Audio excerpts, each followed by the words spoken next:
infinite complaisance, people went to and fro over the earth about their little affairs, serene in the assurance of their dominion over this small, spinning fragment of solar driftwood, which by chance or design man has inherited out of the dark mystery of time and space.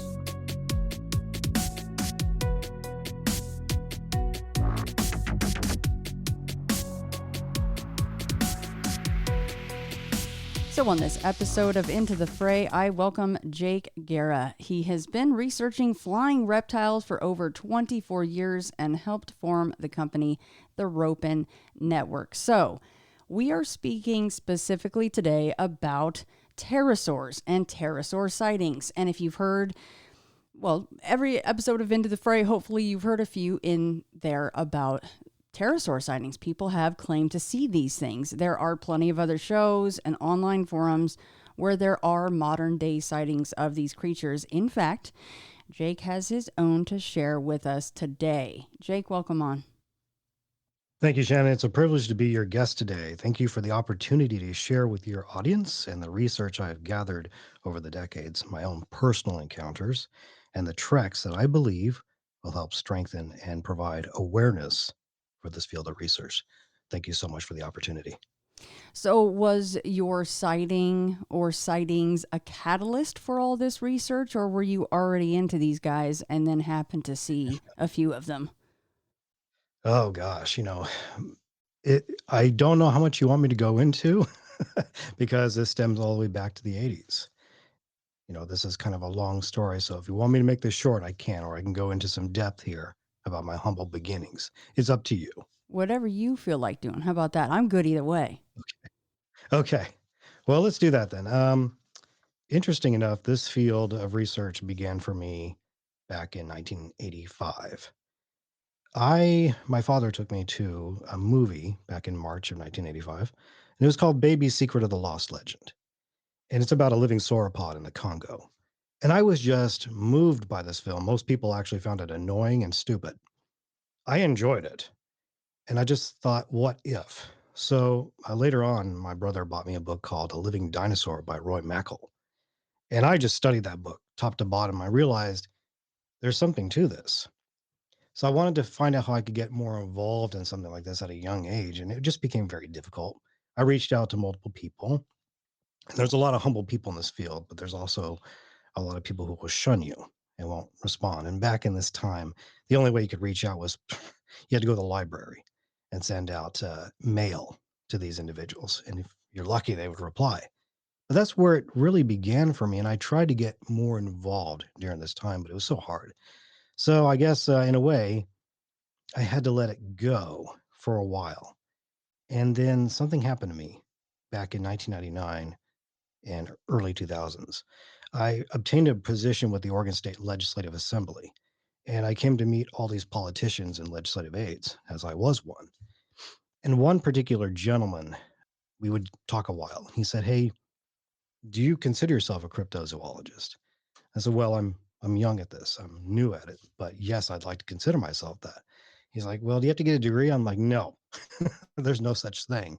But whatever you can do to strengthen your ability to get more out there or provide for others is good. You could become a botanist, you could become a paleontologist, anthropologist, you name it." But he let me know there was a family in the state of Washington that he was friends with. And this one particular person was having strange sightings of this winged creature on her property and apparently was killing her animals. I thought that was pretty odd. I said, "What is it, a bird?" He's like, "Well, she doesn't believe it's a bird." I'm like, "Well, how can a bird fly without feathers? What is it? It's got to be a bird." We chatted a little bit more about it. And he said, "You really need to contact her. Please go out there and talk to her." Foolishly, I did not go out there when I should have.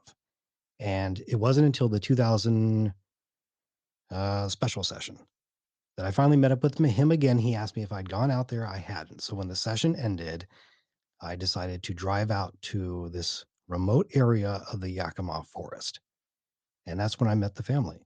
It was just her and her son in this dense area. And I said, "Look, I was told to contact you and, this family." Before I begin and go any further, I just want to say this, Shannon. There are a couple of names I will not mention. This is actually to protect their identity and their whereabouts. Okay, I hope that's all right. Absolutely. Anything that you Okay. feel location wise or people's names, you go ahead and leave right out. Okay. So I took a look at her area, and she had this pretty nice setup. But she explained to me there's a large creature out here that comes out anytime after 5 p.m. So it's nocturnal. I said, okay, can you draw me a picture? She's like, I'm not an artist, but I'll try. So she did. And that's what you want to do from an investigator standpoint. You want to be able to get them to open up and to at least provide something. It doesn't have to be perfect. And then I whipped out my book. I said, all right, let's find out if we can throw her off. And let's see if she can come up with just a bird. Maybe it's a large bird. Maybe it's a large bat. So I showed her multiple images of bats. She said, no, that's not it. I'm like, okay, let's go to the birds. Showed her pictures of birds, different kinds of avians, all these neat ones, big, small. She said it has no feathers, it has a tail. I'm like, all right, well, that's really odd. And then finally, I'm like, okay, let's just imagine for a moment here that we're dealing with something that's extremely rare, extremely exotic. So out of the blue, I pulled out of my dinosaur book, a really old, inferior one, and I opened a page to this particular reptiloid. And she went nuts. She said, that's it. I said, do you know what that is? She's like, no, but it flies. So I'm like, that is a Rhamphorhynchus. That is considered to be a pterodactyloid, not necessarily a pterosaur. She said, okay, well, how is that alive? How's that able to have survived all these millions of years? I said, that's a good point. Are you sure that that's what you saw? She's like, that's exactly what I saw. She said the color was different. It's big, uh, ginormous wingspan for something like that, anything from like 13, 15 feet. So I had her draw it up, and it was in pretty good detail for someone who's not an artist, but it outlined tail, the bulb at the end, the claws on the wings. You get the idea. And I realized there's something potentially to this, to all this. And have I stumbled across something that's new that no one's looking into? I don't know. Keep in mind, this is early 2000s. What are you supposed to think? What are you supposed to believe? But she was very sincere and scared and tired of her animals missing. And so if this happens again, please let me know. I want to know more about this if this continues. Well, years later, I tried to pursue this a little bit further. I then heard about the Confederated Tribes of the Yakama Forest and the tribes of the Yakama Nation, like the Klickitat and the Palouse. I reached out to them because more reports started coming in from this region, the state, the mountains, Mount Adams, Mount Bachelor, Mount St. Helens. There had to be something to this, Shannon. So I reached out to the Confederated Tribes, and they call these creatures different names. They don't call them the flying reptiles. They don't call them pterosaurs or pterodactyls. They have a different special name for them, but they are aware of them. They also are well familiar with the legends of the Thunderbirds, but they mentioned to me that not all their Thunderbirds are feathered. They are also depicted as with having head crest and smooth wings. So there's something to all of this, and I was just blown away by it. But I couldn't be the only person that was coming across these things. And turns out I was not. As later on, I once stumbled across a program later in the 2000s, Monster Quest, and they had an episode, season 3, episode 15. It was called um, Flying Monsters. And that's when I've met up with a few other comrades. I realized I was not alone. There's something to this. This is a big phenomena. And I stumbled across something that I need to be more involved in. And you thought, hey, look, everybody's attached to the Sasquatch phenomenon. That's fine. We need researchers in that field, but there are thousands of researchers doing that. How many are devoted to this one? As the eyewitness accounts keep coming, It starts to surface more. What can we do to spread awareness? And then I find out that this is happening in other countries. This is being seen in Papua New Guinea, Australia, United Kingdom, that these creatures are really out there and people are having some real encounters, genuine encounters, and are needing assistance with this. Who can they go to? Because park rangers usually just shove this under the carpet. What can they do with it? They'll take the report and then consider them crazy. But I'll bet park rangers are seeing these things too. I would not be surprised. So I met comrades in this field, got a chance to speak with Ken Gerhardt, Garth Gussman, Dave Wetzel, or Bill Gibbons. Wonderful voices in this field who believe strongly that there are still these particular creatures who survive to this day. And then, of course, in 2014, I stumbled upon a website called livingpterosaurs.com. And this just opened it up even more. I figured, okay, look, I better do something. This is my chance to be a part of something special. Not many people are covering this, Shannon. We're talking maybe 16 to 20 paleontologists who study the actual pterosaur fossils, and only maybe a handful of researchers, cryptozoological researchers, devoted to this one creature. So, what can I do to help be a voice? Well, that's when I decided in 2019 I was going to start the Ropen network. We went through different names. My VP came to me and said, "Hey, look, I like what you're doing. Let's try to push this in a journalistic approach, and let's have you fix your name so that it is more catchy." So we went through a couple different logos. What do you know? We came up with the Ropen network, and it's also considered the RRN, an abbreviation. But that's where it all began for me. And this is how I got so much more involved in this field that I potentially could have missed out on if I hadn't acted. It was, in my personal opinion, time sensitive. Something needed to be done. People needed to go somewhere to tell about their encounter and move on. So those are my humble beginnings. So why did that man bring that up to you in the Oregon State legislature about cryptozoology anyway? Well, here's the interesting thing. When you go and work for an organization like that, you meet a lot of people and they share common interests. And of all places to find this, it seems really odd. Nonetheless, we just had a nice chat. We were fellow legislative aides and we were doing work together, found common interests, sports cars, you name it. But then there was this, because from a young age, most kids are trying to find themselves and they find out what they like, what they don't like. I was fascinated by the unknown. I was fascinated by the hidden, and so was he. So, lo and behold, there was a strong connection there. And on top of that, he actually helped point me in the right direction to get me started with this family out there in Washington State. So, you never know who you're going to come across in the years to come, or who you'll touch, or who you'll fellowship with that will help put you in the right direction. So, I know it's an odd place to get cryptozoological discoveries going, of all places, but you never know who's watching. You never know who's listening. And that's actually a great place to have your voice heard. It's a different line of work, I understand, but it's still pretty important. No, I thought that was so cool that I was not expecting that to be essentially the inception of, this mention of the word cryptozoology to you like that. That is very cool. So this woman Exactly. and her family in Washington State, and again, whatever information you want to share on this, totally up to you. What kinds of animals were being killed? She had dogs, she had cats, and these weren't small dogs. I mean, they were medium size. I currently have a Springer Spaniel, and he's not a large one, but he's a pretty good sized dog, medium sized dogs. So she was losing her pets, and I thought maybe they were just running off the property or something. You never know. They're kind of towards the wilderness area. This is a very isolated spot. To why people live so far away, it's almost like you're considering to live off the grid. Okay, yeah, I think I understand that part.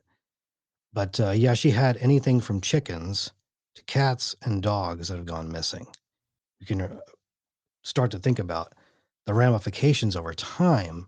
Do you think that maybe that would cause a person to relocate because nothing's being done? Could they bring someone out to shoot this thing? Well, if she was to tell them, hey, look, I'm seeing or flying a reptile, they would think she was nuts. Everybody usually does.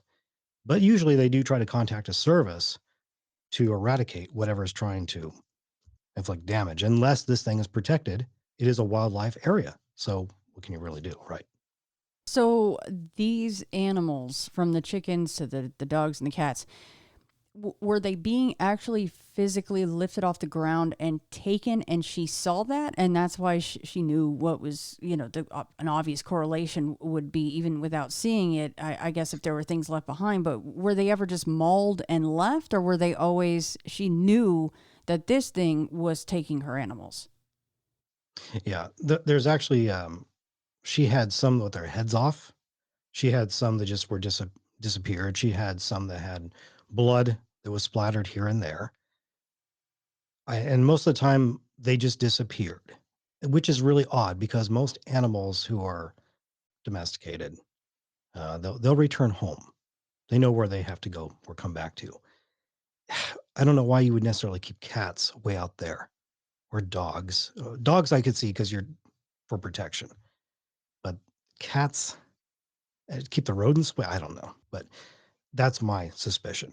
However, from what she was telling me, they're either being plucked, they're being decapitated. There's remnants of their mutilated carcass, and these are the things that you would think that park rangers would investigate to find out what the cause is and probably try to either eradicate or relocate what's attacking. Because when you have something like that that's happening, it has to be, the proper steps have to be taken. And I'm really shocked and surprised that that's not what was done.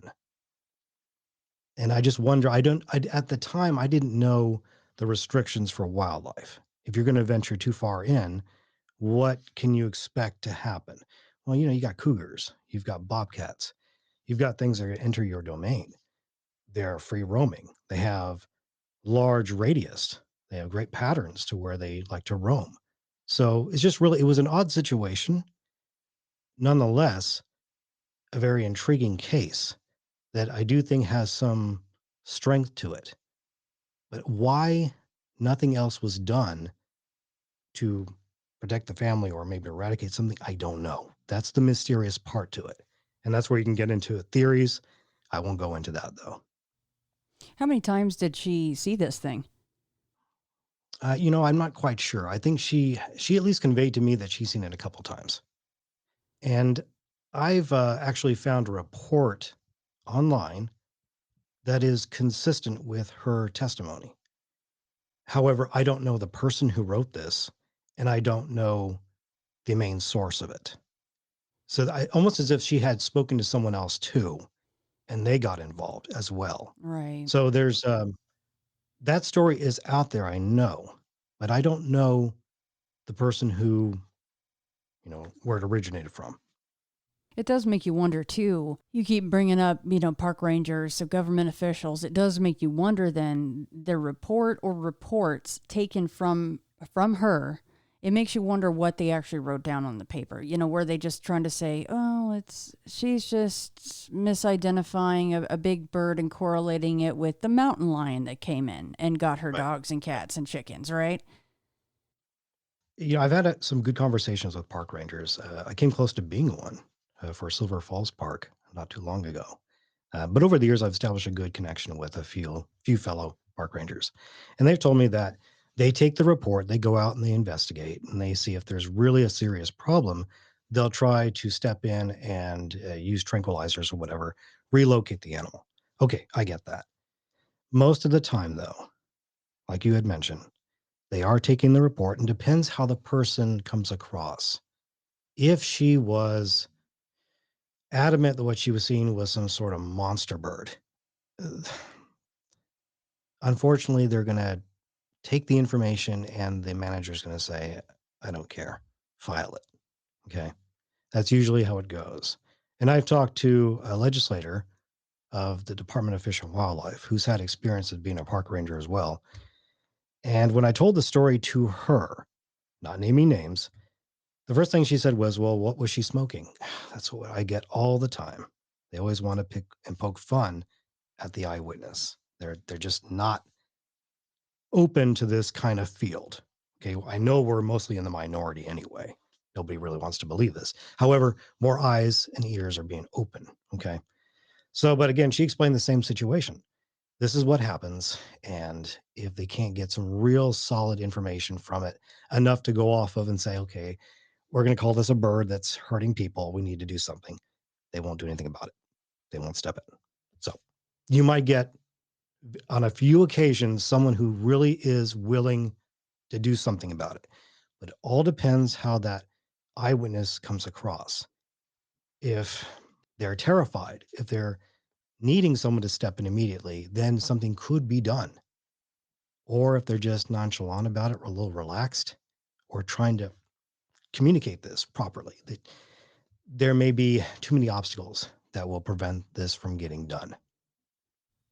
So, since you have established relationships with some of these guys, have you had people even quote unquote off the record or said, oh, you can use this anonymously, that are park rangers or are government officials on any sort of level that said, I know that they're out there, I've seen them myself? No, I'd like to answer yes to that. Like I said, I've got some good relationships with some of these people now, but they're not willing to take that step. Not at all. That makes it a little bit tougher for a lot of us. And that's when you also have to respect their wishes and try again. Eventually, maybe something will change. But right now, the answer is no to that. So, how about we paint a broader picture then of some of these different physical attributes of these pterosaurs, the Ropin, whatever we're going to call it?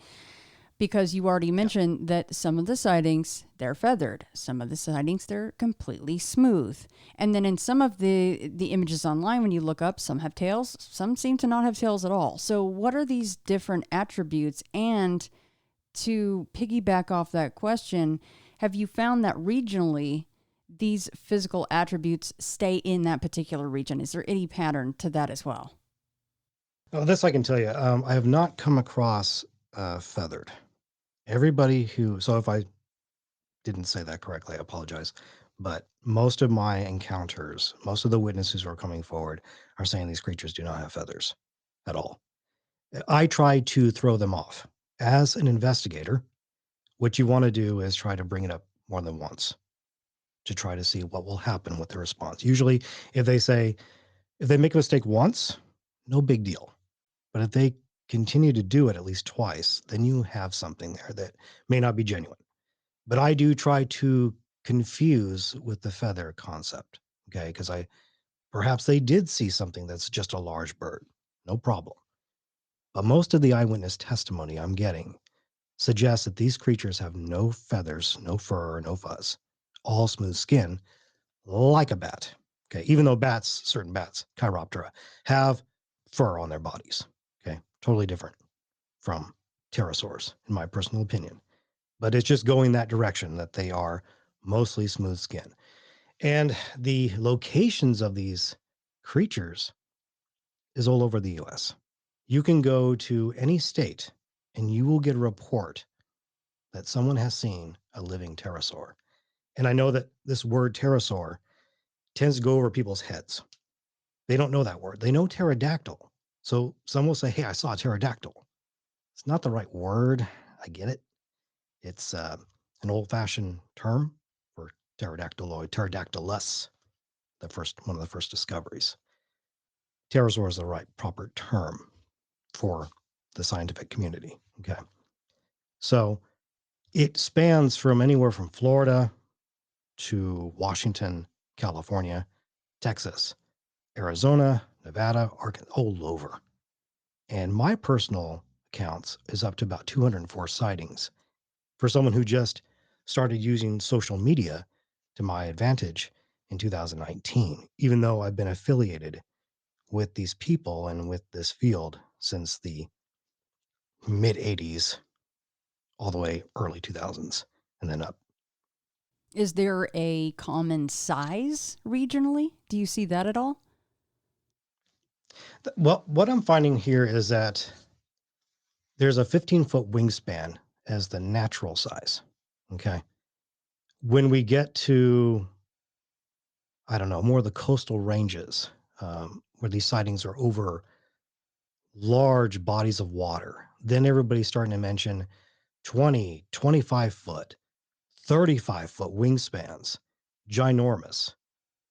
Um, and that's when you have to really, really consider the testimony and say, okay, are these certain species that they're mentioning and that they may be pointing out really that big?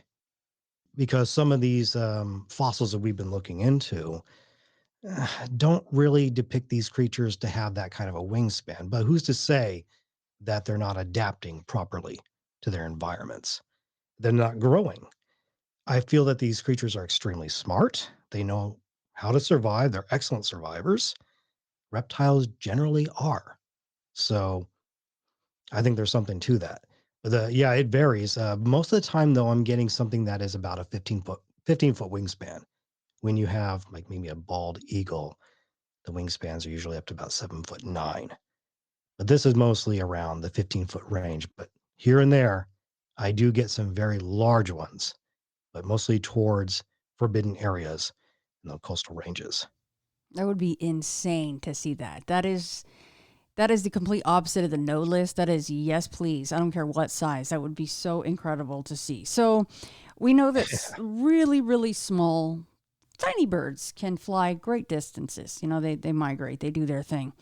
Have any of Yeah. these guys, regardless of size, been seen flying certain directions over oceans, over vast spans of water to indicate a migration pattern? That is a key question, I think. That's a great question, Shannon. And some people have said that they have tried to get an understanding about that because if you compare this to something else, we're probably going to compare it mostly to sea turtles with their migration patterns. And that's a vast migration pattern.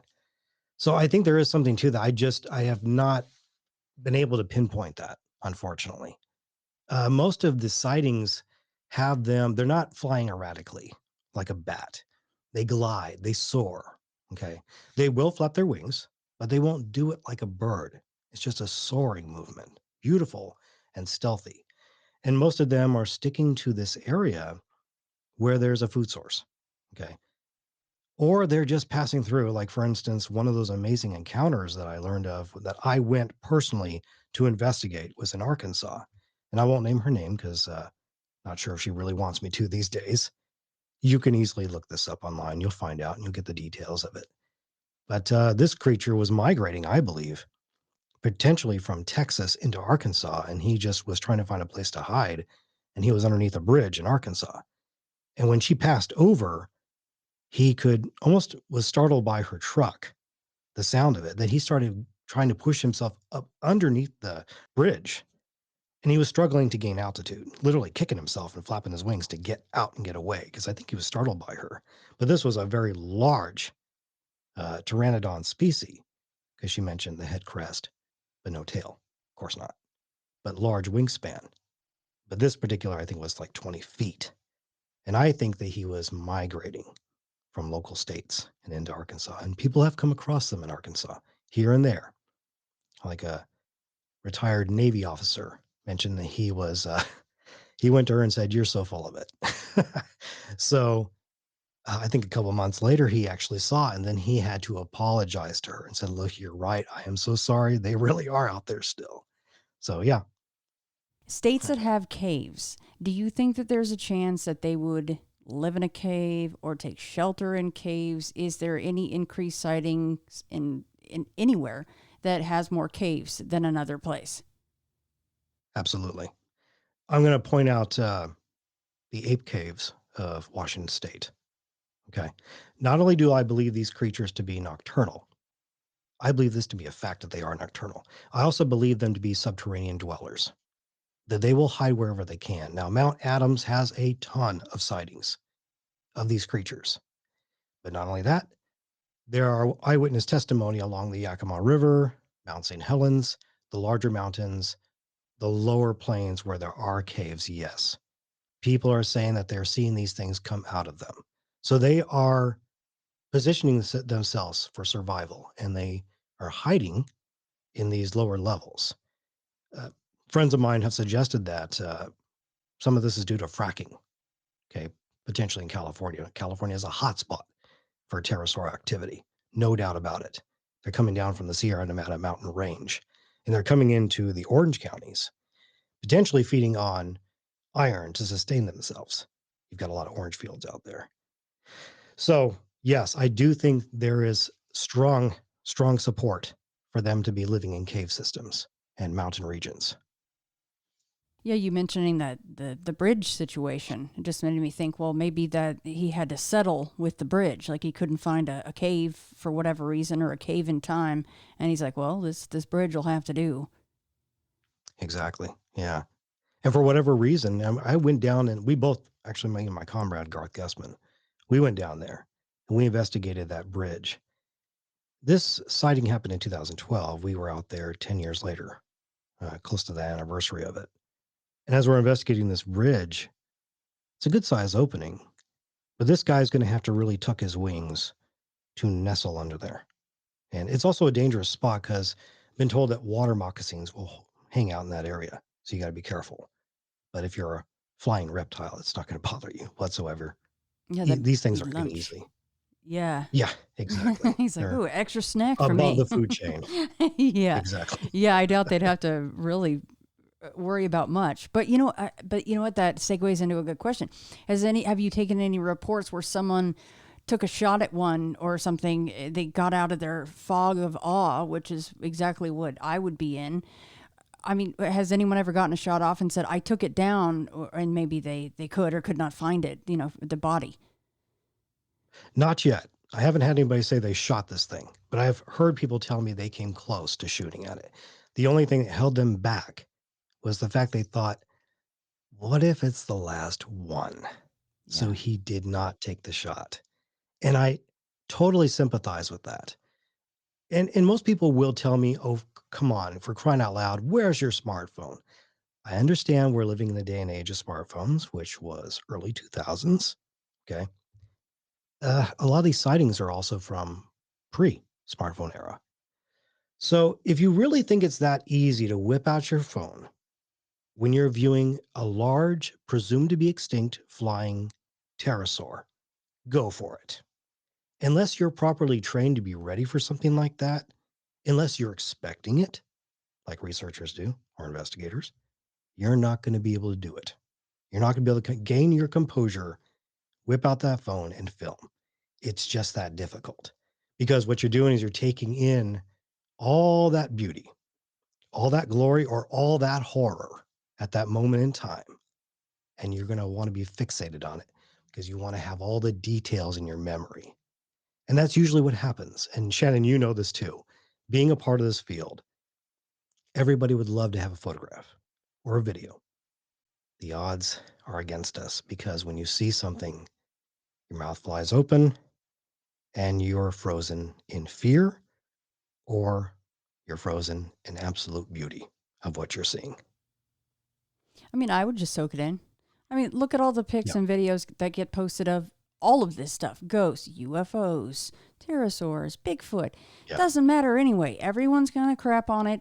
So just soak it in. Don't worry about your damn smartphone. That would be me if I saw one of these or a Bigfoot, and really, even if it just doesn't cross most people's minds. Like you said, it would be such a shocking, jarring thing to encounter any of this stuff. Hell, even if I saw a triangle UFO, which I just think that most of that is ours, but I would still be in shock and awe and maybe not think to take out my smartphone. I'd be like, holy crap, there's one of those TR3Bs finally. I get to see it, and I would just soak it in, as you said. So I totally get that. So for people that are like, where's the pic? Where's the video? Well, you would probably, what on it anyway. So, okay. You mentioned the phrase, the last one. Is there a guess on between you and your comrades about how many would there have to be to sustain a population, do you think? And you could go worldwide or you could just use the US, whatever the guess might be. Sure. If you were a paleontologist and you're studying these fossils, which, by the way, there's only 16 to 20 devoted pterosaur paleontologists out there. That's a very low amount compared to what else, other things are being studied. This is what I've been told. In order for these creatures to survive from the paleontology world, there would need to be thousands of them. Okay. So that's large. I disagree. I do think that these creatures don't need much to sustain themselves. They're like a crocodile. Okay. Crocodiles can go long periods of time with one food source, one lunch, and they adapt well. These creatures adapt well as well. I almost get the feeling that their numbers, based on these sightings, are probably in the hundreds. Is that enough to continue a population? It's a start. Everything finds a way to come back. As that famous line from Ian Malcolm, life finds a way, right? I totally agree with that. I think that there are lots of creatures that are making a comeback. We know that thylacine is still out in Australia and Papua New Guinea. Definitely out there still. Why is it so hard to believe that a pterosaur can't make a comeback? Or maybe they're doing something else to ensure the survival of their species. Birds are extremely intelligent. Just watch a crow. They can be trained. I believe pterosaurs are extremely intelligent too, and they are doing something to ensure their survival. Whether that means shacking up with something else, I don't know. But I do think that they are adapting very well. I think the numbers are low. I think they're probably in the hundreds, which paleontologists probably snap at me for that. I don't care. They're still being seen. The bottom line. We have to consider these sightings to be legit. Some people won't. You'll never convince the cynics. They're in their own world. I understand being a little skeptical. That's fine. We all have to be. Otherwise, we'll be disappointed, right? But there's too much here to dismiss that these things are still out there. They definitely are. There's too many people coming forward and saying, look, I'm seeing this. Maybe it's the Me Too movement. I don't know. Like Glenn Cuban had mentioned in the past. I've read these articles. But there's truly something to this, and it's worth investigation. These people are sincere about what they've seen, and they're continuing to come forward every year with their sightings, and then some. So I think the population is low, but it's coming back. And these creatures don't need a whole lot to survive. And again, we have to consider their migration patterns with what's happening with them. I'm thinking of the scene, and I'm trying not to crack up as I say this because I'm not trying to make fun of the subject or anything. But the scene from Nacho Libre where he climbs the cliff and he's got the eagle leg and he cracks it and he's got the eagle powers. Has anyone ever come across a really strange nest and some really strange eggs? Yes, there is one testimony of missionaries in Papua New Guinea. It's always going to be like the archipelago islands or the Galapagos Islands, where people are actually traveling to these destinations not to see these creatures, but just because they're actually wanting to help the people out there. I believe the missionaries are actually doing a great job of this, but unaware to them, this is what they're coming across. One lady actually went to a grove of trees, and she witnessed what she believed was a large pterodactyl. And in this tree, she saw the nest. I don't know about the eggs, but there was a giant nest there to which it flew into. So they're inhabiting large trees, which means they could be inhabiting the sequoia trees of California as well. They're like the redwoods. Yeah. So yeah, there is that. I don't know about the eggs. I like to think that I got a great story. I'll make it very short. Dr. Baugh from the Creation Evidence Museum of Texas, he has seen these creatures with his own eyes. And on his second trek to Papua New Guinea, he brought along with him an incubator to potentially take one back for research. And the government was not going to stop him either. because it was not on the endangered species list. So it was perfect. That's as far as it goes for eggs, unfortunately. Wow. That's the only thing I know of. Yeah, That's incredible. I mean, it that's is. a really good point, though, Jake, about the sequoia trees, because not only are they ridiculously massive, I mean, how the hell would you even climb up there anyway to bother a nest and some, freakish eggs? It would never happen. So they would be completely safe up there. Exactly.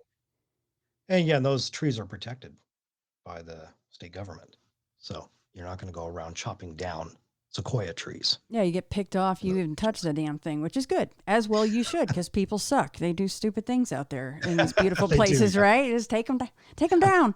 So, what about a guess on? And this, I'm sure, is a huge guess, and maybe even a dumb question. Well, is there a guess on, from hatch to death, a life expectancy? I think a paleontologist would know better about that one. To be honest, I do not know the answer to that. That's something I would like to look into. It's kind of like the new discovery of them glowing, the potential for certain pterosaurs to glow. So that's a question I'd like to ask a paleontologist. I used to know, I was good friends with one in John Day Fossil. And back in the early 2000s, I went out to meet him and I told him about the story from Washington State. To my surprise, he didn't look at me like I was crazy for once. Instead, he was very receptive. And he said something to me that I'll always remember, and I still use it to this day. He said, Jake, we have fossils of pterosaurs. I said, yeah. We don't have fossils of Sasquatch. I said, yeah. And he left it at that, basically implying that these creatures lived, didn't they? So why is it so hard to believe they're still around or that some have survived? And that really stuck with me. It stayed with me to this very day. And that's why I love using that line because he's right. Why are we constantly dismissing things when we have these fossils right in front of us that show that, hey, look, this animal once lived? Why is it so hard to realize that there's something out there still? Okay, and this is a good time to bring up before I said, "Oh, let's officially start." We had a little convo, and I said, "Oh, I want to make sure to bring this up," and that is in all the subjects that we'll just take into the phrase cross section. In all these subjects, there seem to be sub subjects that are even more taboo than the taboo. Like you just brought up a perfect example. Bigfoot compared to a pterosaur. The pterosaur is going to lose every time. And people are going to go, well, that's certainly not out there. And you're kind of going, well, how can you say that? We actually do have the fossils for these things. So let's just open the mind a little bit. Yeah, it's true. I don't usually attend conferences. I love the chance to be a part of them when they do happen. But sometimes you got to pull back because whether it's this field of cryptozoology is beautiful, but it also ties into spiritism and other strange things that I just can't be a part of. Okay, but I've heard the commentary. As soon as I say, "Hey, this is Jacob Guerra with the Ropin Network," he's searching for living pterosaurs. You hear the audience chuckle. I'm like, "What's so funny? You guys are sitting here listening about Sasquatch. Why is this so hard to believe?" And again, like I told you, I bring up the fossils. Here's your evidence, guys. What's the problem now? And it makes them think a little bit more. And then there's silence, which I appreciate. Yeah, at that point, you're like, I welcome the silence because, yes, I just proved my point. Okay. The bioluminescence that you brought up does, okay, so I'll split it into two things. So, what are your thoughts on that? This is new research that I stumbled across in the mid 2000s. And it really blew my mind. But as I started to listen to the theory at first, I'm like, okay, should I dismiss this? Well, according to some paleontologists, there's just no evidence of it in the fossil structure. But if you were to grab a firefly and dissect that, could you find some sort of remnant to how this concoction begins, how this reaction starts? And we have to keep in mind that there is a difference between bioluminescence and biofluorescence. Okay. So if you look at biofluorescence, we're seeing some new studies in puffins and Tasmanian devils. They possess this, but it's mostly something that is done under the microscope to where these creatures glow against a dark background. Okay.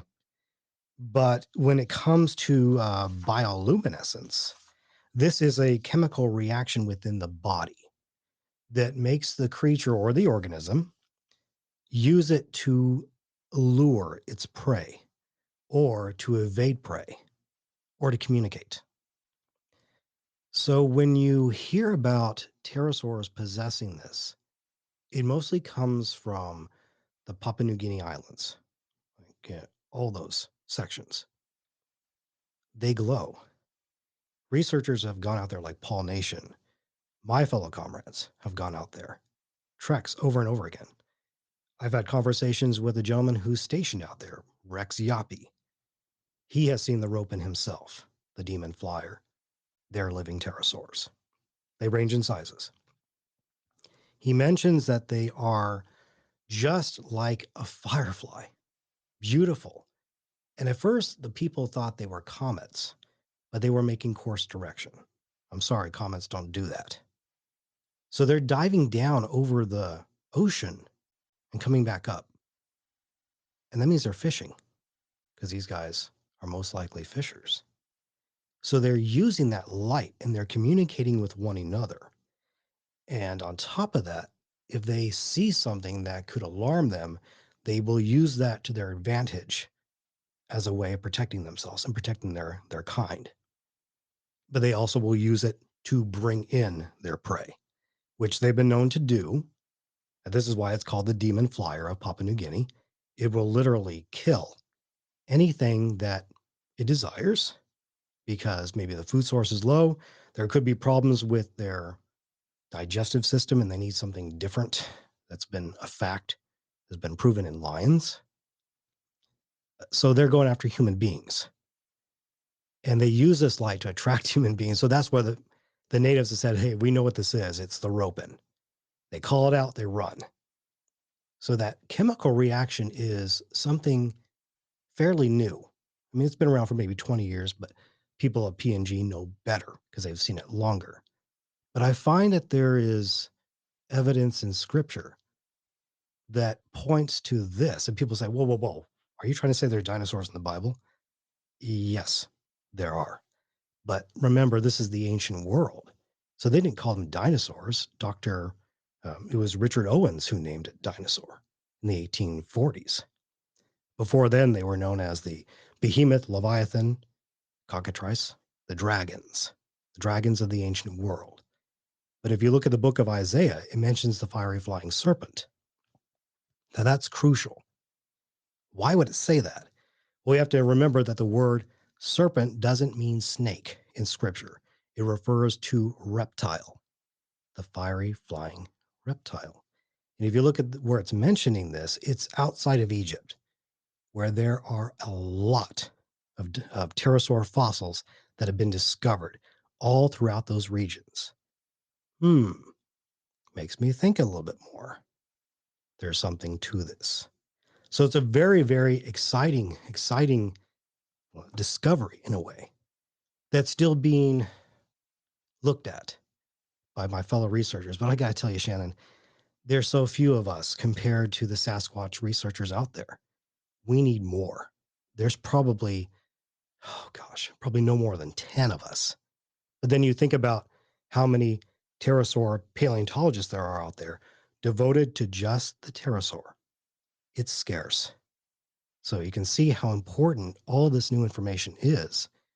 Now, whether or not people choose to believe it, I understand. It's hard to take in sometimes, but sometimes there's more to life than just what we see with our own eyes every day. There's other things out there.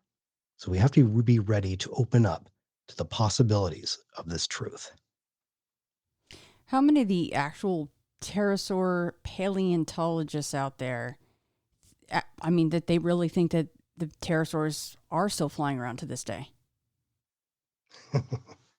Unfortunately, I have not met anybody besides the nice gentleman of John Day Fossil who didn't give me any lip whatsoever that would suggest that they're out there. Most of the time, I'm met with harsh ridicule. And I've read these articles for myself, Shannon. Glenn Cuban's article about living pterosaurs, Riley Black's article about the Ropin. As soon as you type in Ropin online, that's one of the things that pops up. Don't get strung along by the Ropin myth. I thought about writing my own article. Don't listen to biased opinions. So, unfortunately, these people have harsh criticism of this, but yet they're not talking to eyewitnesses. They're not investigating the areas. They're not explorers. So, why the harsh criticism? Why the ridicule? And not only that, they poke fun at those who are going out there, who are doing the job. There's a difference between sitting at the desk and getting out and going on adventures. That's what we're all supposed to do. We're all supposed to get out there, go and explore, try to be safe, but go and find out for yourself. That's what life is about. It's about the journey. So I have not met anyone willing to accept this at all. Mostly it's poked fun at. Comparing it to the unicorn. If they only would research the unicorn more, they'd understand what that truly means. What about the people that say, Jake and team, these are obviously paranormal? And then they might even tie in the whole bioluminescent thing, going, well, duh, obviously this is a paranormal creature. It's some kind of a manifestation. I'm glad you brought that up. That reminds me of my Yakama trip in 2023. As an investigator, it's you can't really have a biased opinion. You have to look at two sides of the story. Okay. So when we went out and researched the Yakama River, I got to tell you, that's a very mysterious place. And if you don't wear a net suit, you will get eaten alive by these giant insects. It's horrible, but it was fun. So there are reports of glowing flying reptiles in this region. And there are over 43 species of fish in that river system. And it's over 200 miles long. Getting reports of living pterosaurs out there, not just by the people, but by the natives. Like the Klickitat, the Yakama tribes, they know about these creatures, as I mentioned. At the same time, it's important for me to try to point out things that could be another possible reason for what these things are. There's a lot of ancient Indian burial grounds. I don't like to say Indian, but they're not Indians. They're natives. They're tribal. But there are a lot of grounds out there.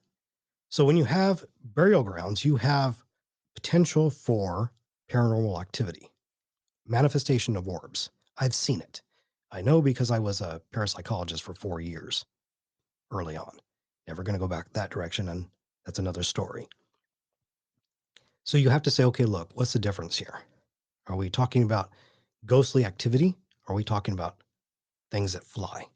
So as I've told my eyewitnesses, the next time you see it, you have to sense an aura from it. Are you getting a danger feeling? It says, beware. Are you picking up on the evil presence? How are they moving? Ghostly activity moves very fast. It can do whatever it wants. These are spirit beings. Animals don't do that. There's a good separation between the two. Pterosaurs will soar. They will dive. They will glide. They may position themselves on a branch. Yeah, you see, I don't see spirits doing that. So you have to watch the interaction, how things change. Okay. That way you can make a good assumption, a good analysis, and come to a good conclusion. And I would say the majority of these accounts do not line up with supernatural activity. There are some in the region of Prosser, Washington, and Hanford, Washington, where there's some strange activity going on. I don't believe these creatures to be paranormal whatsoever. They've been here since the beginning of time. They're part of creation. They're special creatures. And they're a living organism. So if that answers your question. So in this certain area of Washington, you mean it's more like for lack of a better example, I guess a Skinwalker Ranch type of situation where you have this amalgamation of all sorts of things going on? That's a good possibility. I think so. Especially in Hanford, Washington, there's something going on over there. But that doesn't necessarily affect living organisms. They can pick up on some of this activity. If you just watch how a dog reacts when it sees a spirit or feels a spirit, these creatures don't seem to be tied into that at all. They're not coming from one spot to another like a portal, I guess you could say.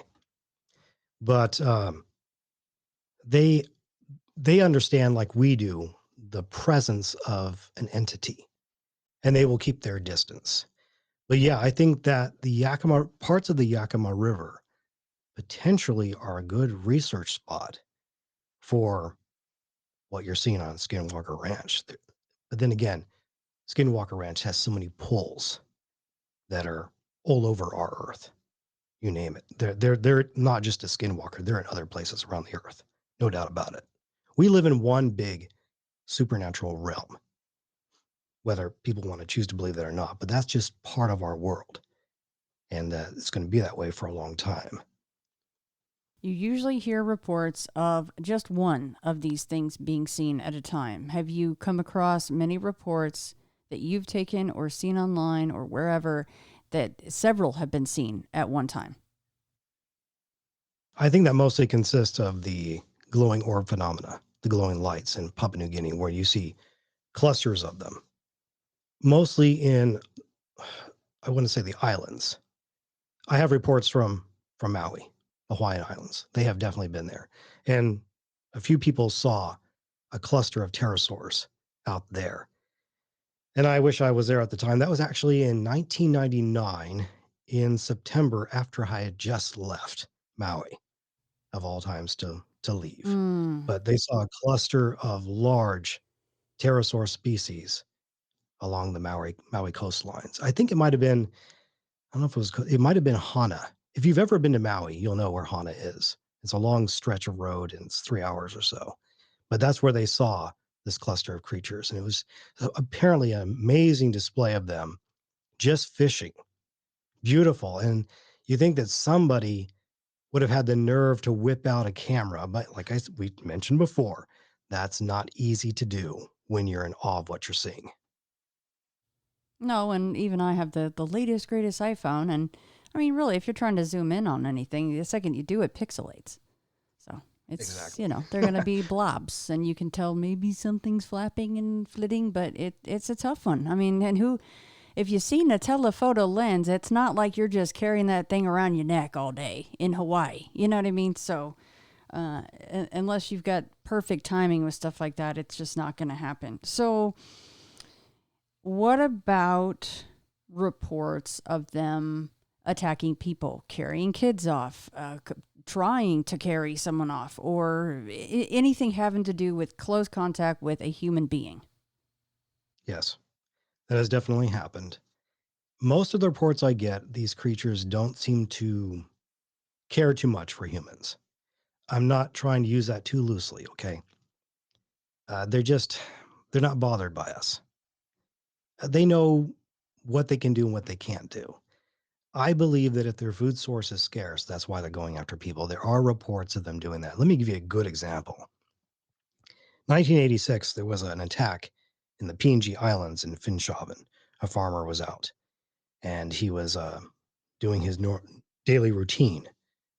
And a large pterosaur came out of nowhere and picked him up, carried him off a high distance, and dropped him.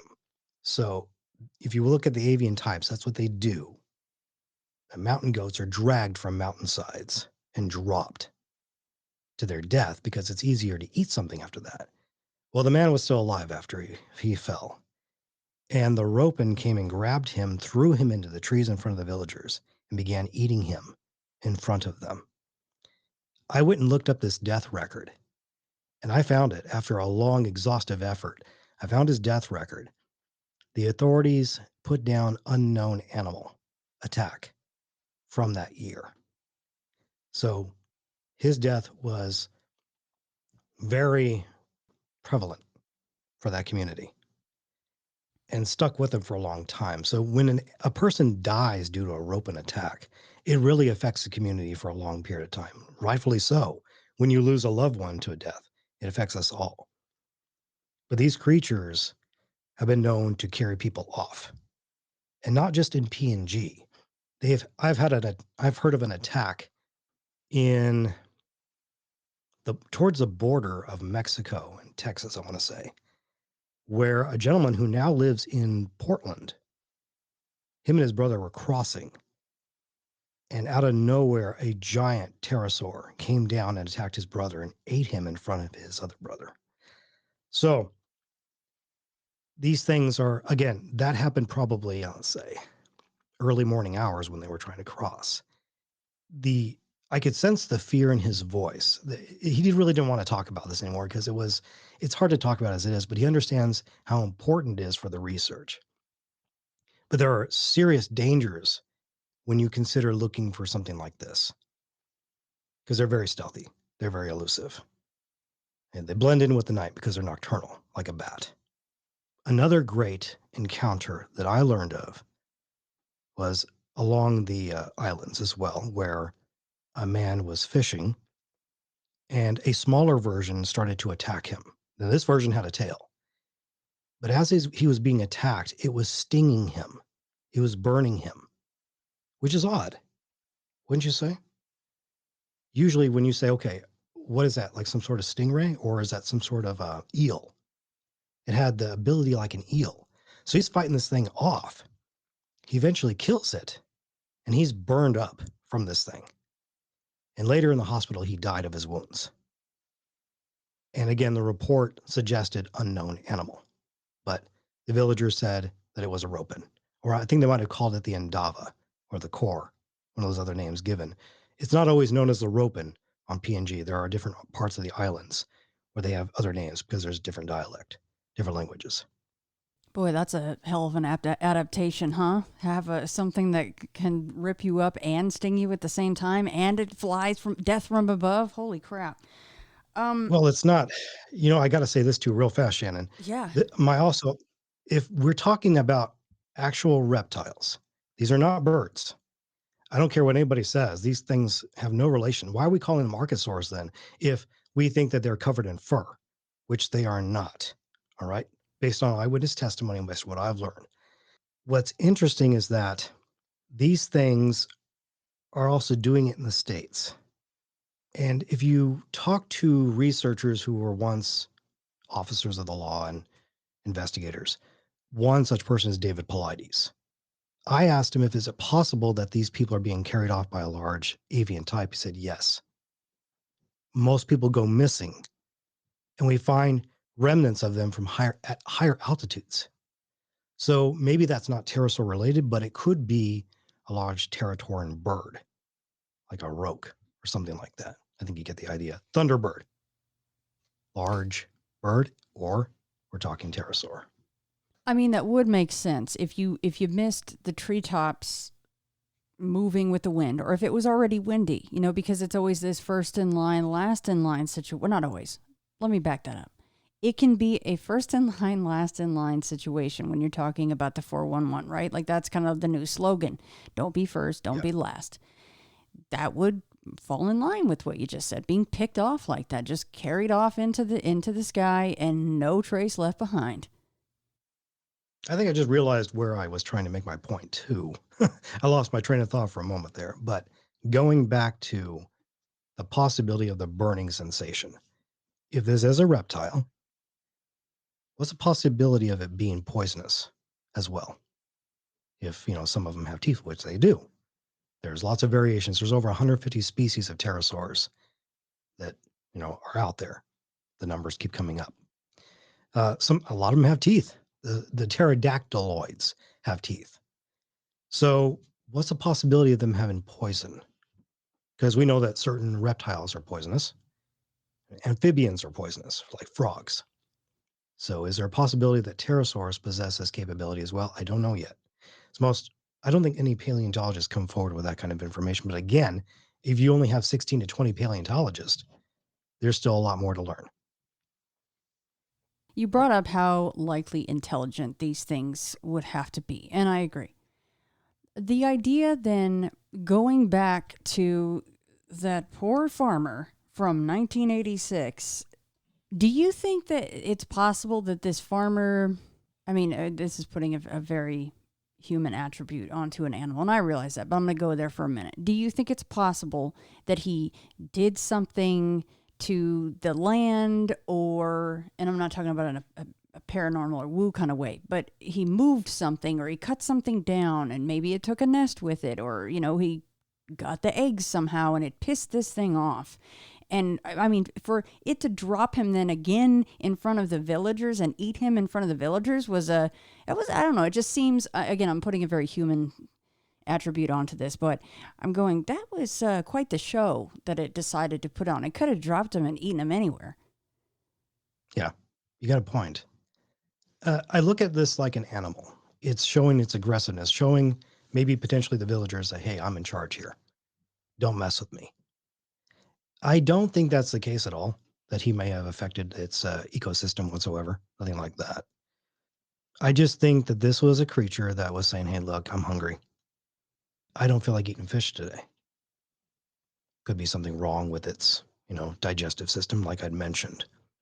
I just think this poor gentleman was in the wrong place at the right time for this creature. And I'm sure there are more people that continue to go missing because of these large creatures out there. So, yeah, I just think I think that's a good point. I think it's a good possibility. There are certain birds that do this too. They're very protective of their environments. And you're like, hey, you get too close to crow's nest, they peck at you. They don't care who you are. Usually they'll just I've seen them actually try to kick out a hawk. I've watched them attack a hawk and they just kind of push him off to the side. They'll challenge him, go after him for a short distance, and then leave him alone. This is a reptile. I don't know. I just think that this guy was in the right place at the right time, or wrong place. Yeah, depending on who you're asking, the pterosaur or the poor farmer, right? Like, my goodness. Yeah. Seeing a pterosaur, cool. Being eaten by a pterosaur, not cool. No thanks. Ouch. I'd rather be like the sheep and be dropped and actually die from the fall versus being pulled apart limb by limb. Yeah, that'd be great. Yeah. Yeah. Okay. Now, I realize that reports are only as good as however many reports you get. That's not an accurate cross-section of how many actually exist, because we need the person to report it to have the report.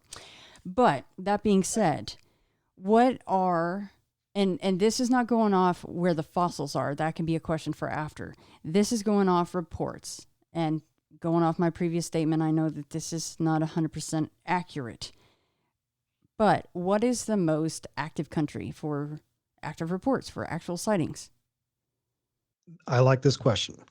Now, a lot of people are going to say you're better off going to the lost world, Papua New Guinea. And I say this, we're in the right place, the U.S., because there are so many eyewitness accounts here. I'm talking more than Papua New Guinea. From large to small, we're in the perfect spot for pterosaur research. Now, I'm not suggesting that Oregon's a perfect spot, because I've had very few, mostly towards the Columbia River Gorge. But the U.S. itself is perfect. This is why researchers have implied that, hey, look, we love what's happening in Papua New Guinea, keep us posted, but we're getting too many more reports in the United States of these creatures, potentially United Kingdom or Australia. But this is the perfect place for pterosaur research, living pterosaur research. Okay, no doubt about it. So why, from a scientific point of view, and them breeding and eating and having food sources and water sources and all the things that they need, why over other places is this place ideal? For them or for us? For them, definitely. For them. Well, we look at their diets. Okay, I think that this is an animal, or these creatures, these archosaurs, they love fruits. They love humans. They love fish. And as I mentioned, a lot of these river systems are just loaded with plenty of fish. That many varieties. I remember when I was out there in 2020, this is actually one of my personal encounters, but we can get to that later if you want. I remember watching all the avian types just swooping in and grabbing the fish left and right. And it was a beautiful display. But then as it got darker, these avians just scattered and everything was quiet, as if they know there is a predator coming, so you've got to prepare for the night. And the reports suggest that they are also going after the nightjars. They love other kinds of birds. They will eat the birds if the bird lingers out there for far too long. And my other fellow researchers have said they've heard the popping sound of these birds as they're getting chomped on. And that's spectacular, but also pretty horrifying as well. But yeah, I think there's plenty of the food source is not a problem for these creatures. The cover that they need, not a problem. The subterranean dwelling, the mountainous areas. This is what is actually helping to ensure their survival today. Well, and plenty of us meaty, juicy folks are out walking on trails too. If we're going to go off the 411 aspect of this, right? I mean, Hopefully not as many though, but I think they more prefer. I just think that most animals do not prefer us. But again, if they're having problems with their bodies, their biomechanics, they may turn to us as another source of protein. and I'm so sorry. I promise we will get to your sightings. I'm trying to build up to that. That'll be the coup de grace. But so another thing that popped into my head then, how many, and this might not even, if they don't see it, of course, they would just think just something very strange happened. And maybe a person came in and let their livestock out and just closed the gate behind them for whatever reason. But how many reports come in that essentially a horse or something very large, a cow, a horse is essentially thought to be carried off by one of these things, which would indicate that the big boys, the 25, 30-foot wingspanners, are coming more inland. Yeah, I don't know about the reports as far as larger animals. That's a good question.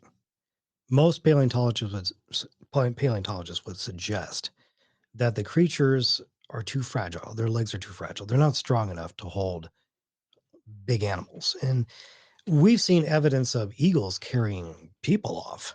We've seen evidence of them carrying or trying to grab a ram off the mountainside. They'll try because they want to take it and drop it. Hey, that's a great food source. I don't know if I agree that they can't carry such a large animal. I do think they can, depending on the size of these things. It's just that most paleontologists are kind of split on this one as to whether or not they can really pick up a large animal with those supposedly scrawny legs. I don't know. They don't look that scrawny to me. I know that when you look at a fossil, which I've had the opportunity to do here and there over spans of years, and just truly try to dissect it and look at it, they have some very interesting proportions to their structure. Some very strange, I don't know, they have bones that are within a bone, the cavities, that would imply maybe there's something more there that we're missing. It's hard to pinpoint. I think they very well could pick up large creatures, large animals, but others would suggest not, that they just can't. But I don't have a whole lot of reports on livestock, nothing like that. No. Right. And these don't fall 100% in line with things. You've got, incisions, what look like incisions, but after a certain amount of time, it would just be a skin split. But I'm talking about the cattle mutilation cases where some of them, they say, it looks like it was picked up and dropped from a great height. Things are broken. Things are broken that couldn't have been broken by it just tipping over for whatever reason or being pushed over. So you saying that just kind of made some of those cases jump into my mind. All right, so but right before, now I promise after this, it's your turn to share your experiences. But please go ahead. I want to put you on the spot. And what is your most favorite, maybe unique sighting that you've taken, report that you've taken? Is there one that comes to mind that you just like to share? Yes. This could pertain towards pterosaur research, or it could pertain to my adventure in Illinois, Southern Illinois. But I think that's a different subject completely by itself. I think there's, the problem with this one is I don't know if there's some strength to back it up. I had learned that over towards the Yakama River and Columbia River Gorge, everybody knows there are hundreds of windmills out there. And I got a report from a gentleman who said he had found the mutilated carcass of a flying creature that was featherless on his property. This one's kind of disturbing. I said, okay, well, how did it get that way? Can you describe it more? He said, well, it looks like the wing's been chopped off. I said, by the blades? And he said, yes, I'm pretty sure the blade did this. I'm like, okay, that makes sense because these blades have been known to kill, these turbines have killed avian types in those regions. They're not eco-friendly, I would say. So he told me about the remains of it, and he kept saying it just doesn't look like a bird. It looks like some sort of strange creature. And apparently, before I could get there, he also mentioned this to Fish and Wildlife. And the next day, they said they'd come out and take a look. And I said, I want to come out there and venture out there too. Guess what? It disappeared. Now, this could be just, okay, scavengers, other avian types, maybe another pterosaur came after that body. But it completely disappeared. And there was no trace of blood. Now, if you are a lab tech or chemist or anything like that, someone who can analyze, you should be able to get some sort of trace. There was nothing. That's very odd. Now, I think I've been told too that there was a possibility of some sort of burn in that field, in that particular area. But that's far-fetched because then you have to have control to do something like that. And how would he not notice this on his property? He had a humongous discovery that was not taken full advantage of. So that one has stayed with me for a long time because of the potential for an actual carcass, kind of like what you see when these black and white photos that are online. We may have had something and now we don't. And that one fires me up, but it is what it is. Yeah, God, that's a But I bummer. have to say, I knew you were going to say yeah, that go ahead. too. I knew you were going to say it had disappeared. It was gone. He made that phone call, and it was all over after that. Which would say, Shannon, that we're dealing with people who know about this. I've heard stories about people who've been, you know, injured by Sasquatch to where the government has come in and relocate them or eradicated them. I think this happens with pterosaurs as well, especially in Fresno, California, where people were seeing it all the time, and then it was no longer there. But it was diving into and establishing a home in a warehouse, metal warehouse. But after all these sightings and these reports, suddenly that warehouse burns to the ground. Come on, something's not right. How big was the carcass? I know it didn't have wings, but did he have a comparison for you? He did. He said it was at least 3 feet. So it was a 3-foot body. Mm. And from what he could see. So we might have been dealing with something that was maybe younger. Usually if we're talking maybe a rhamphorhynchoid of some sort, which seems to be the norm out there along that river system. I would think that body's got to be a little bit bigger, at least, especially if it's going to support a 15-foot wingspan. Okay. It could have been a smaller variation. But that's what I got as far as a 3-foot size. What was that example you used? What was that word? Rhamphorhynchoid. What is that? That's another variation of pterosaur, but it's more like a pterodactyl because it has Interesting. teeth and has a tail. Okay. Yeah. I'm not going to attempt to say that. I will let you do that. I'm going to have to hear that many more times before I do that. Okay. Now I'm going to let you tell your experiences. Thank you so much, Jake, for bearing with all my questions. I don't mind at all. I mean, these are important questions to ask, and very few people get, phone calls to say, hey, we'd like for you to tell us about your pterosaur research. You're not going to hear that. It's mostly pertaining to other creatures. So, but I get it. It's, Sasquatch is more popular. The Yeti's more popular. This is damn fascinating. I'm loving this. So no, More people, whoever's listening to this, get Jake on your show. Let's blow this thing up because, I mean, this is more of a closing kind of a situation, but I'll go ahead and say it now. I mean, and you know this very well. You know there's more reports out there. You know there's people that saw one 20, 30, however many years ago, and they just feel it is too damn crazy to share. And it's not. Please share your experiences. Yeah. I would encourage people to come forward. I know that you don't want to be ridiculed. I know that you don't want to be met with harsh criticism. But I want you to understand that I built this network for you, the eyewitness, so you can tell your story.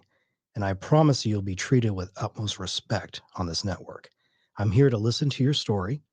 And if you decide that you'd like to continue to reach out, that's what I'm here for. If not, no problem. But sometimes we need a place to go to be able to vent.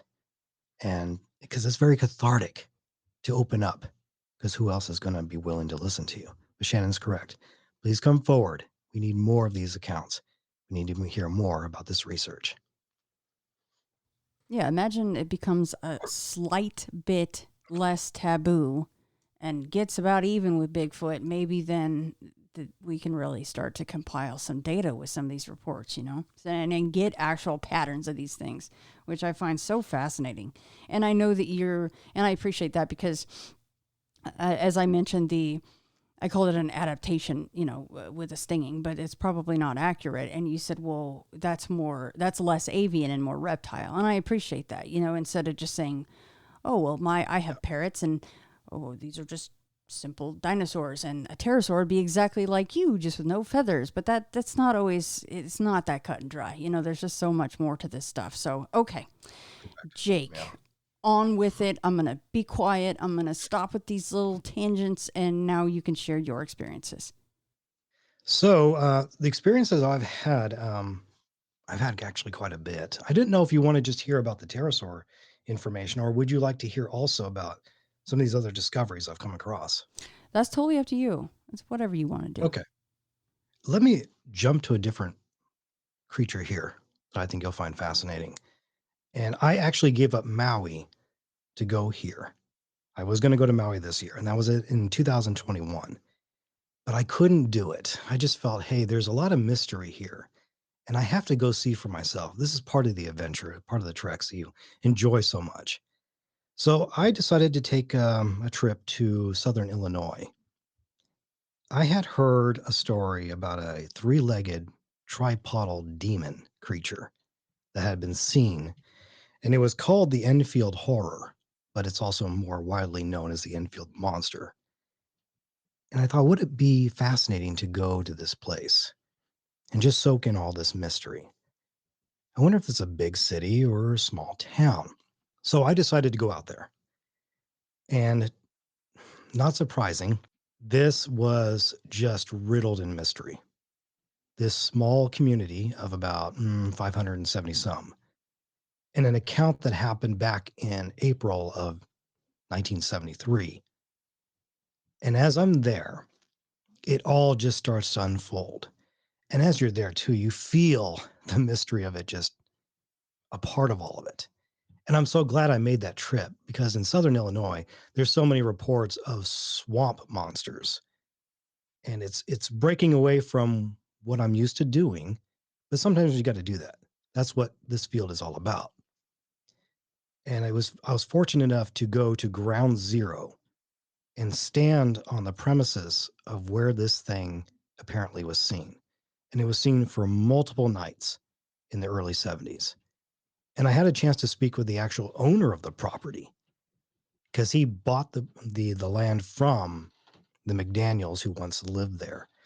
And so here is nightfall, and I'm standing in the backyard of where this little boy apparently saw this monster come up to him, tear into his shoes and scare him half to death.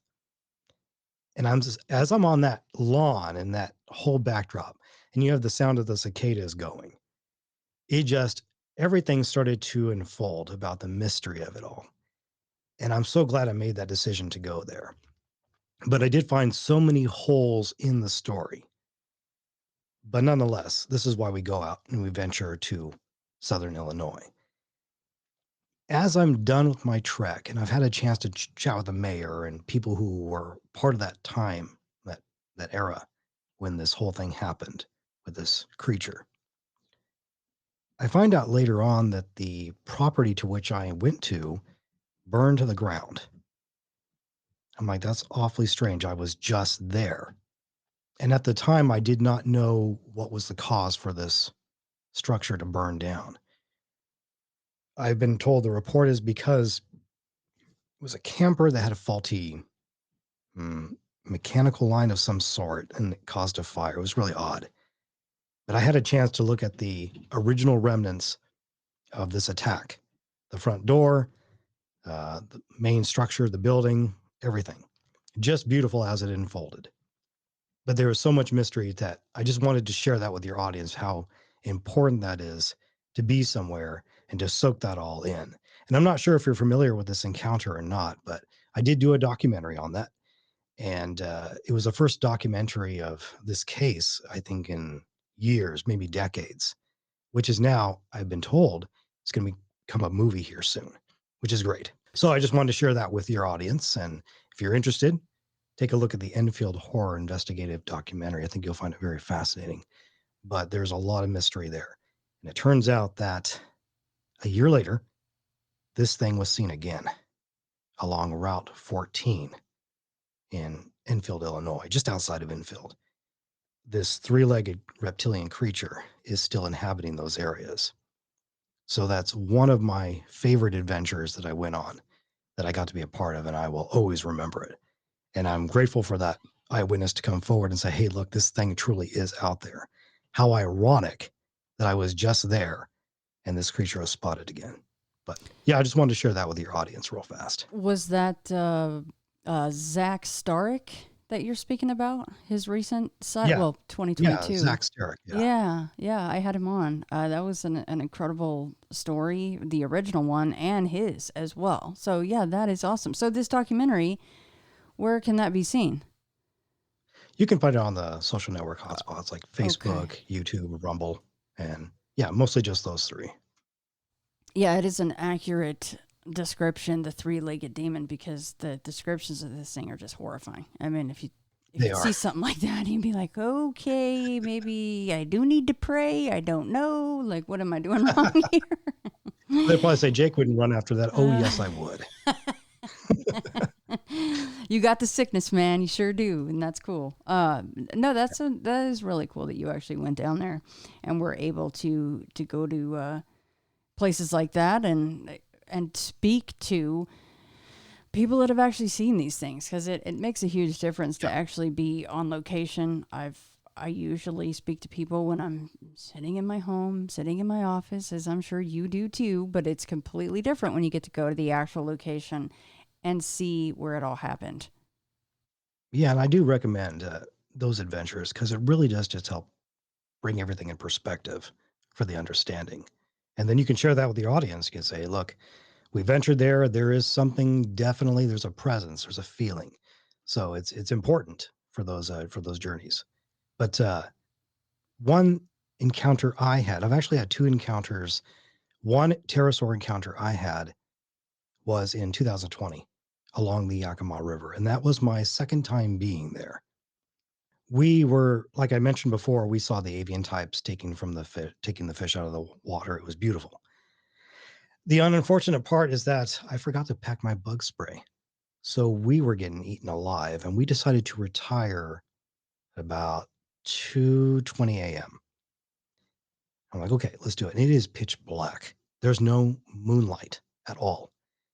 We used our equipment to try to communicate with whatever could potentially be out there. If these things glow, then they have different attitudes. I've been told that they glow green. That's playful mood. They will glow red as a warning. Okay. If you choose to believe that or not, I wanted to see if there was any truth to that. So I used different lights to try to attract.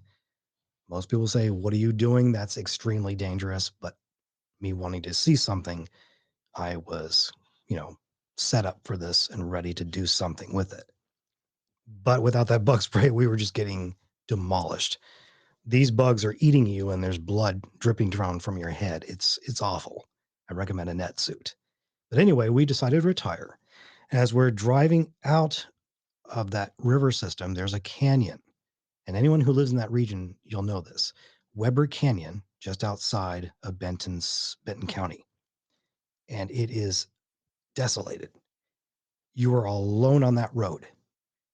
So it's hot. It's about 90 degrees about 2 a.m. in the morning. I roll down the windows and I open up the moonroof. At about 2:21 a.m., as we're driving in the canyon, I heard something go overhead on top of the vehicle, and I could feel the flight as if something was just flying right overhead, and it was low, very low, to where when it made a sound, the hairs on the back of my neck stood up, something fierce. And the sound that it made told me there's something large overhead that is following the lights. But it wasn't going the direction I was. I was heading away from the river. It was heading towards the river. So as I decided to leave, this thing was coming. And I felt something that was very large. I couldn't tell you. I don't know. I didn't see the shadow of it. I could feel the presence of it. Now, someone say, okay, well, how fast were you driving? Because if you're driving too fast, you're not going to feel that. You're right. But I wasn't driving fast. This is a very dark area. My headlights are pretty good, but still, I decided to go slow. So I was going 20, 25 miles an hour. So with something like that, you can feel the presence of a large animal. And I did. The sound that this thing made was surreal. That it just, you could feel it in your aura, your body. It just resonated. And I'd never heard anything like that from a bird type before. Maybe it was just a bird. Maybe it was just some sort of large bird. Okay, I get it. I didn't see it, but I felt it and I heard it. And the sound, I just can't get over the sound of this thing. It was like a gurgling sound. And I would make that sound for you, Shannon, but I don't think you would want me to do. I may have to record this sometime and upload it so people can get an idea of that sound. But it was very disturbing. And if you heard maybe a bird fly over your car, are you going to have the same reaction? No, I don't think you would. So that was my encounter of 2020.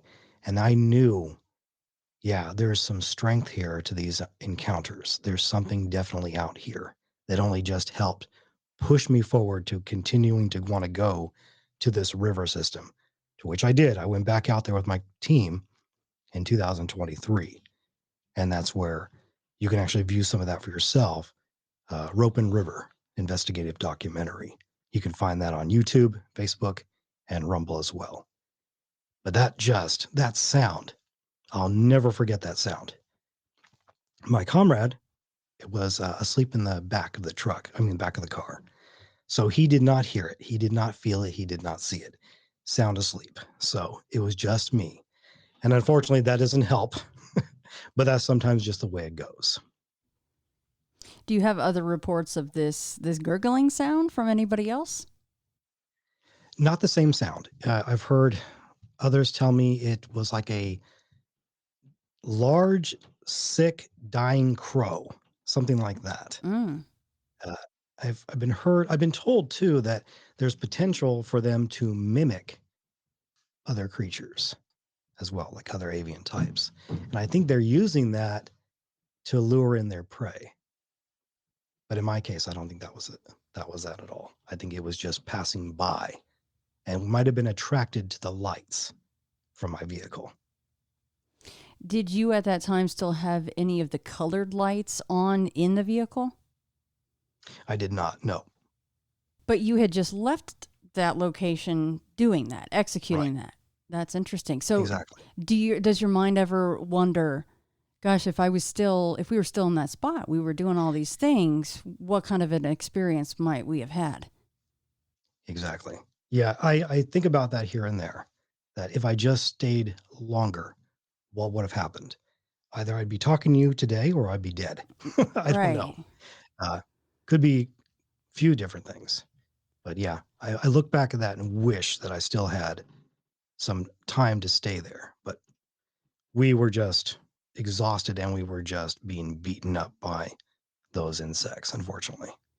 Yeah, not that I'm not poo-pooing your experience that you just shared with me. I'm just, I'm sure that your mind goes there like, "Oh my goodness, I wonder what might have happened had we still been in the same spot," because it sounds like it was heading right there. Essentially, we don't know for Yeah. sure, but it's odd timing. I mean, to be there for that purpose and then one shows up going the direction that you just came from. So you were using red lights, which the theory is could be associated with them warning or Attraction. being pissed Mhm. off, and you were doing that then, right? I mean, I was. And you so think about how dangerous I could have been, but yeah. I did that.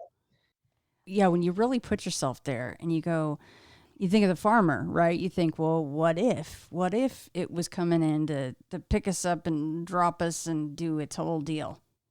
Exactly. Yeah. Could have been worse. I'm glad it wasn't. But again, that's the research part that you have to be willing to put yourself out there to see what you can find for the sake of this field. I'm not saying you're going to blatantly be ready to die for this field. I'm just saying that in order to get something accomplished, you have to be ready to go further. How far you're willing to go is really going to make the difference. How upset was your friend that he was too tired to stay awake for that little bit of the drive? Well, I think that he was so out of it that he didn't actually believe me. I uh, I mentioned what I had encountered, and he's like, "No, I think maybe Jake, you're just really, really tired." I'm like, "What do you think you're out here for? We're out here to try to see something." I think that anytime you come across something, you try to dismiss it, whether or not it was real or not. And this happened to me in Arkansas when I went out with Garth Gussman as we were trying to investigate that area with that large pteranodon. And we saw certain things in the sky that could potentially say that these things are out there. But even though I saw these things, these lights bursting from the tree, I tried to dismiss it, even though we know there's some potential truth here. It's just, I think it's just part of human nature to say, no, no, not that doesn't, I don't get that lucky. So I tried to put a rational, logical explanation on it instead of just trying to go with it and realize that, hey, this may have been a real phenomena. So these things bursting from the trees in Arkansas, to you, Yeah, these were these creatures utilizing their bioluminescence, right? exactly. And it wasn't a large variation. I mean, I guess from the distance I was, and you can find this on our channel as well. But from that distance, they were fairly large bursts of light, almost as if somebody was throwing a firework. Let me give you an example. Do you know the starburst firework? You light it, you throw it on the floor, and it spins and it changes Mm-hmm. different colors. This didn't change different colors. It just boom, zoom, and out of the tree. Never seen anything like that. And it's like, okay, how close are we to a road? Is that a possibility? Is there somebody who has a spotlight on that's announcing the grand opening of a business? None of those things in that area. But could it be? Yeah, but still doesn't line up with the reaction that this was from this tree or from the night sky. And this happened on two different occasions. So, more likely that there is this activity out there in these areas in the dead of night when no one's looking or watching. Now, I'm assuming that you guys were out there specifically for that reason, for the pterosaurs. So, how far were you guys Right. from this particular tree? Why were you in that spot? This was a property where one individual, going back to the 1980s, I want to say, heard a very loud, thunderous roar. Now, some would say, okay, maybe that's just a Sasquatch. Maybe so. But I've heard this testimony before. The vocalization, it's almost reminiscent to a loud jet. that only maybe something like this could emit from a distance. So we were in that stretch of area because this area was literally maybe about a mile from the bridge where this pterosaur came out of. Okay. So we stationed in this general area to see if maybe something would present itself again. I would say probably about 100 yards from the tree, Okay. at least. And these are all when they left the tree. How many could you count them? Were there that few, or and were they all the same color when they left the tree? Well, this was a white color when it left the tree, and it was only Mm, one that I okay. saw. It was on one particular night, and it was another night, but this was in the sky, not inside of a tree. So there was one in the night sky and one coming out of a tree, almost like a plasma trail. So if this is a Oh, bioluminescence, could you see something like that from that distance? That's a good point. But it almost left some sort of strange trail behind it. Kind of when you think about, I don't know, maybe the phoenix, the mythological creature, how it has that, it tends to be depicted as leaving some sort of a trail. And if these creatures have this ability to glow, what would that do to a dark area? Does it leave a streak behind? All these things that come into question. now the one that you saw in the night sky. How do you differentiate between? How does your brain go? Well, I think that was a pterosaur lit up the way Yeah. they're reported to versus some kind of a craft, a UFO. I personally have never witnessed this kind of activity before prior to. So I didn't know what to think of it. My comrade did, because he's been in these regions like Papua New Guinea. So I've heard the reports. And when I saw this, the one in the night sky just didn't feel right. It felt like something that was too unnatural. But again, I'm trying to pick it apart by saying, hey, it's got to be a natural phenomenon, something nearby. There's got to be an explanation for it. It just felt more alien like, something that just didn't belong. It wasn't as if it was a comet, it was just something completely different. And it's hard to pinpoint what exactly that could be. But I knew that it was just not lining up with something in the natural realm. I bet that was a cool sighting, especially if it leaves a trail Yeah. behind it. That was probably like you're probably going, holy crap! And again, probably didn't think, oh, let me film it so everyone on Facebook can rip it apart. Uh, I remember saying, hey, well, Garth told me, if you see something, call it out. yeah. I'm like, okay. So I was hesitant when I said, streak. He said, where? I said, to the left. And he didn't see it, but I saw it. And again, it's like, okay, that doesn't really solidify the account because he didn't see it either. I just did. Is that good enough? I don't know. So that's where in your mind, you're saying, no, I don't know if this works as a true account. You're trying to pick it apart yourself. So as your audience listens to me, they understand that I'm not deliberately trying to force something in a field. I'm actually trying to pick something apart if it is not true, because I want to expose those that are frauds and bring into light those that are true. So did he just not see it because it was just a very quick sighting, and by the time he turned his attention to the right place, it was just simply gone? Correct. I think what we were doing was we were crossing over a path and there was a barbed wire fence. So we're climbing over that. I was kneeling down and he was working on his night vision, on his scope. And he just didn't see it because he was looking off to the right and I was looking off to the left when I saw it. And that's one of those things you have to say, okay, is it real or not? Because don't you think it would have lasted a little bit longer? Maybe, maybe not. All those things that you factor in. The one that came out of the tree, did you in fact see an outline that you should have seen, or did it really just look like a pretty decent sized ball of light? It looked like a starburst of light. Okay. I couldn't see anything within this light. And this is where I've asked this question, Shannon. I said, look, when we see fireflies, can we see the shape of the insect? No. It really, really, you have to be really close to maybe potentially see the shape of the insect. So if the same process applies to a reptile, would you see the shape of the reptile? Probably not. Especially in PNG, where they have described these lights. They said they never see the creature, they just see the light, but they have seen the creature during the day. So they know that there is that combination. Ropens are casting these lights, but you can't necessarily see the creature. The light is so bright and so beautiful that it just engulfs the creature. And I thought, no, that can't be possible. You're bound to see an outline, right? No, that really depends on where the light's coming from and how much of a light source it is.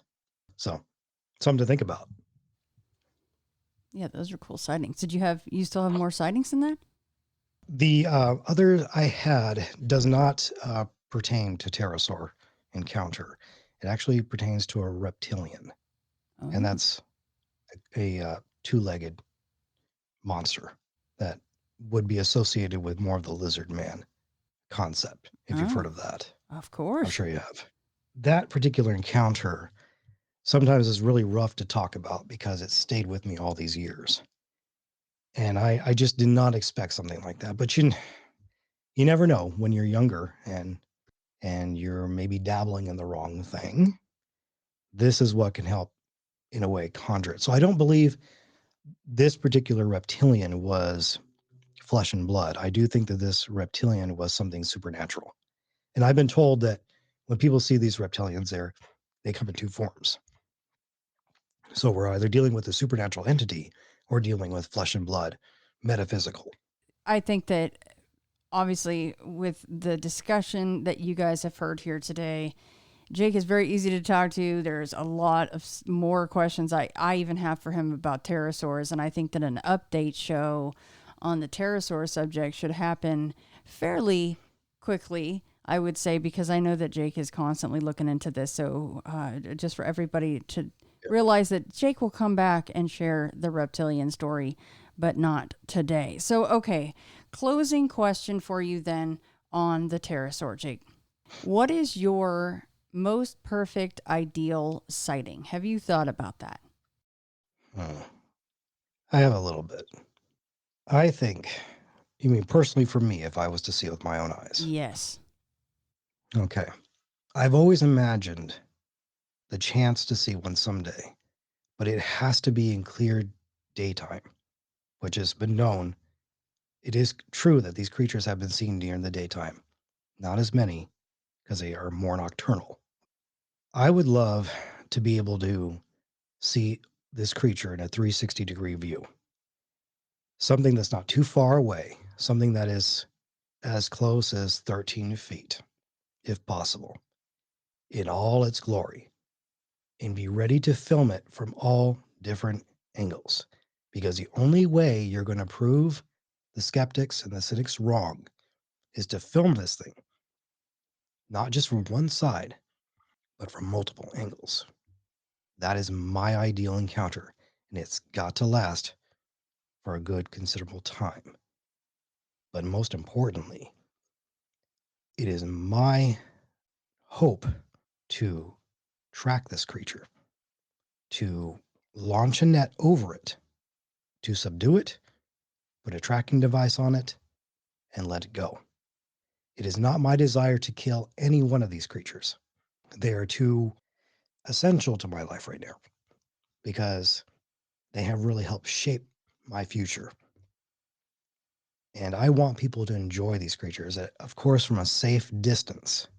But I want people to understand that they're still out there, how important they are. And it's important to learn more about them. So, the only way we can do that is to have a proper video and to have some sort of tracking device attached to them to learn more about their flight patterns, their migration patterns, and then see where that takes us into the coming years. Well, Jake, I am so thrilled that you reached out to me. I loved our conversation. I do want to have another one with you coming up very soon. Please let everybody know where to find you, your team, the Ropen Network. Well, Shannon, it has been an honor to be on your show, and thank you so much for having me. This is not something that's looked at, it's more dismissed. Whenever you mention the possibility of living dinosaurs, it is shunned, unfortunately. But these creatures are really out there and they need to be researched. And we need to have more people to do that. You can find me on the Ropin network. You just type in Ropin on YouTube or Facebook, you'll find me. And if you have an encounter of your own, please reach out. I promise you, you will be treated properly on this network. And you will find me on all those social network hotspots. Jake, thanks for coming on. I look forward to speaking with you again.